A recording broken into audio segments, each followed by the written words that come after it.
শীতের রাতে খিচুড়ি খেতে কার না ভালো লাগে, আর তার সঙ্গে যদি আলুর দম থাকে। তো মুগ ডালটা মা প্রথমে ভেজে নিল, তারপরে চালটাও ধুয়ে সেদ্ধ বসিয়ে দিল, ডালটাও সেদ্ধ বসিয়ে দিল, সাথে দিয়ে দিল কাঁচা লঙ্কা আর একটু নুন, আর ফুলকপিতে নুন হলুদ মাখিয়ে একটু ভেজে নেবে, কারণ ফুলকপি আজকে খিচুড়িতে দেওয়া হবে আর তার সঙ্গে দেওয়া হবে কড়াইশুঁটি। তো চাল সেদ্ধ হয়ে গেছে, তার মধ্যে দিয়ে দেওয়া হচ্ছে হলুদ, নুন, সেদ্ধ করে রাখা ডাল, আর দিয়ে দেওয়া হলো কড়াইশুঁটি আর টমেটো। এদিকে ফুলকপিগুলোকে খুব ভালো করে একদম লাল লাল করে ভেজে খিচুড়ির মধ্যে দিয়ে দেওয়া হচ্ছে।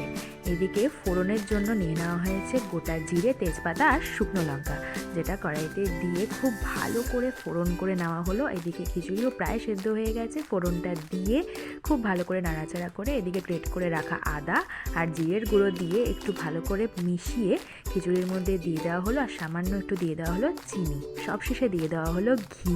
ব্যাস রেডি হয়ে গেল গোবিন্দভোগ চালের গরম গরম খিচুড়ি, সাথে আলুর দম। ও শীতের রাত তো